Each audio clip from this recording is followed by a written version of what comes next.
સરકારી તેમજ પ્રાઇવેટ જોબ્સની માહિતી માટે અમારી આ ચેનલને સબસ્ક્રાઈબ કરો. તો નમસ્કાર દર્શક મિત્રો, સ્વાગત છે તમારું અમારી આ યુટ્યુબ ચેનલમાં. તો મિત્રો, રાજ્યની કૃષિ યુનિવર્સિટીમાં જે નવી ભરતીની જાહેરાત બહાર પડી છે મિત્રો, આમાં છે લેબોરેટરી ટેકનિશિયન વર્ગ 3 અથવા તો લેબોરેટરી આસિસ્ટન્ટ માટેની જગ્યા માટે ભરતીની જાહેરાત છે બહાર પાડવામાં આવેલી છે. મિત્રો, રાજ્યની આણંદ, જુનાગઢ, નવસારી અને સરદાર કૃષિ યુનિવર્સિટીમાં છે આ ભરતી રહેલી છે. તો આ વિડીયોમાં આપણે આ ભરતી વિશે ડિટેલમાં માહિતી જોવાના છે. તો વિડીયોમાં અંત સુધી બન્યા રહેજો અને વિડીયો પસંદ આવે તો વિડીયોને લાઈક કરજો અને વિડીયોને તમારા મિત્રો સાથે શેર કરજો. તો ચાલો વિડીયોની શરૂઆત કરીએ. તો મિત્રો, અહીં તમે જોઈ શકો છો, રાજ્ય કૃષિ યુનિવર્સિટી ગુજરાતનું ઓફિશિયલ નોટિફિકેશન જાહેર કરવામાં આવ્યું છે, જેમાં લેબોરેટરી ટેકનિશિયન અથવા તો લેબોરેટરી આસિસ્ટન્ટ વર્ગ 3 માટેની આ ભરતી રહેલી છે. પગાર ધોરણની આપણે વાત કરીએ તો આ ભરતી માટે પગાર ધોરણ 40,800 ફિક્સ પગાર ઉપર ભરતી કરવામાં આવશે. આ માટે મિત્રો તારીખ આપેલી છે. કૃષિ યુનિવર્સિટીની જે વેબસાઇટ છે તેમાં 25/8/2025 થી 20/9/2025 સુધી તમારે ઓનલાઈન અરજી કરવાની રહેશે. તો મિત્રો, કૃષિ યુનિવર્સિટીની કોઈ પણ વેબસાઇટ આપેલી છે જેમાંથી તમે અરજી કરી શકો છો. જે તે કૃષિ યુનિવર્સિટી નજીક આવે તેમાં તમે એપ્લાય કરી શકો છો. ત્યારબાદ આગળ વાત કરીએ આપણે, તો આમાં વિગતવાર તે જગ્યાઓની વાત કરીએ તો આણંદ કૃષિ યુનિવર્સિટીમાં 9 જગ્યા છે, જુનાગઢ કૃષિ યુનિવર્સિટીમાં 7, નવસારી કૃષિ યુનિવર્સિટીમાં 12 અને સરદાર કૃષિ યુનિવર્સિટીમાં 29 જગ્યા રહેલી છે. આ પ્રમાણે વિગતવાર કુલ જગ્યાઓ જોવા મળે છે. ત્યારબાદ આગળ વાત કરીએ આમાં, તો આ ભરતીમાં આગળ મિત્રો કે આગળ આમાં વયમર્યાદામાં છૂટછાટ કેટલી મળે છે. તો આ ભરતીમાં વયમર્યાદામાં નીચે મુજબ તમને છૂટછાટ જોવા મળવાની છે, જેમાં સામાન્ય કેટેગરીની મહિલા ઉમેદવારને 5 વર્ષની, અનામત કેટેગરીની પુરુષ ઉમેદવારોને 5 વર્ષ, અનામત કેટેગરીની મહિલા ઉમેદવારને 10 વર્ષ, સામાન્ય કેટેગરીના દિવ્યાંગ પુરુષ ઉમેદવારને 10 વર્ષ, સામાન્ય કેટેગરીની દિવ્યાંગજન મહિલા ઉમેદવારને 15 વર્ષ, અનામત કેટેગરીના દિવ્યાંગજન પુરુષોને 15 વર્ષ અને અનામત કેટેગરીના દિવ્યાંગજન મહિલા ઉમેદવારને 20 વર્ષની છૂટછાટ મળવાપાત્ર છે. આ બધી જ છૂટછાટ છે વયમર્યાદાની, તે 45 વર્ષની મહત્તમ વયમર્યાદામાં છૂટછાટ મળવાપાત્ર રહેશે.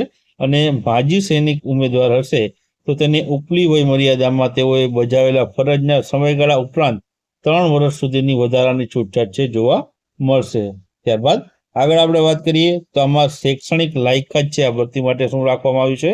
તો શૈક્ષણિક લાયકાત તમે જોઈ શકો છો, 2nd class bachelor degree in agri biotech અથવા તો એગ્રી માઇક્રોબાયોલોજી અથવા તો માઇક્રોબાયોલોજી તે તમે કરેલું હોવું જોઈએ. આ સાથે સાથે તમે લેબોરેટરી ટેકનિશિયનનો તે કોર્સ કરેલો હોવો જોઈએ.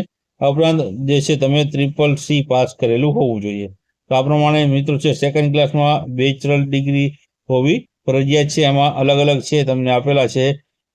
એગ્રી બાયોટેક છે, એગ્રી માઇક્રોબાયોલોજી છે, માઇક્રોબાયોલોજી છે, કેમેસ્ટ્રી છે, બાયોકેમિસ્ટ્રી છે, હોમ સાયન્સ છે, ન્યુટ્રિશન છે, ફૂડ પ્રોસેસિંગ ટેકનોલોજી છે. આટલામાંથી કોઈ પણ એકમાં તમે બેચલર ડિગ્રી મેળવેલી હોય 2nd ક્લાસ તો તમે આમાં એપ્લાય કરી શકો છો.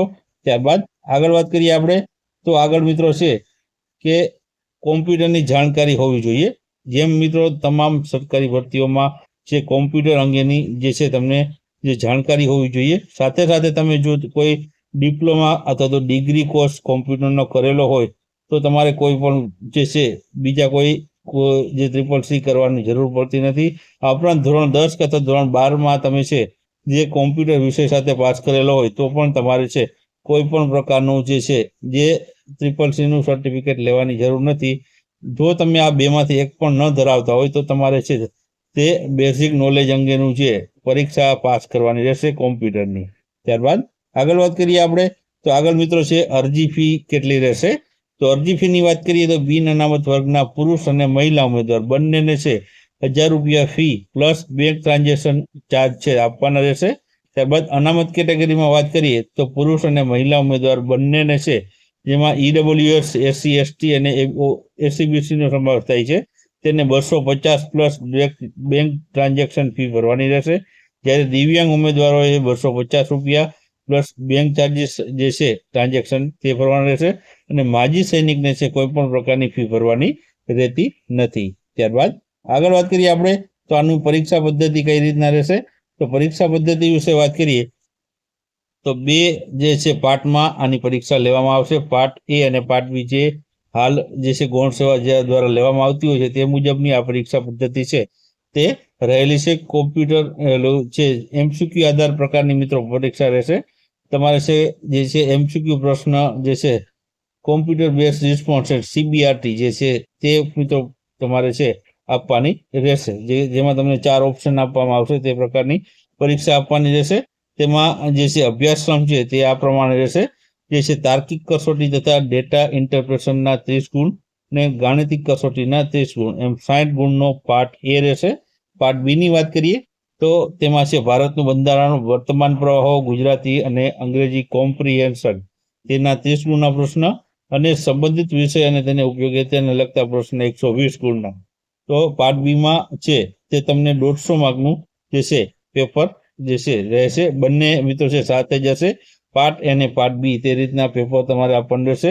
પાર્ટ એમાં કુલ 60 પ્રશ્ન અને પાર્ટ બીમાં 150 પ્રશ્ન એમ કુલ 210 પ્રશ્ન તમને પૂછવામાં આવશે. પાર્ટ એ અને પાર્ટ બી બંને સંયુક્ત રીતે છે તમને 3 કલાકનો સમય છે પરીક્ષામાં આપવામાં આવશે.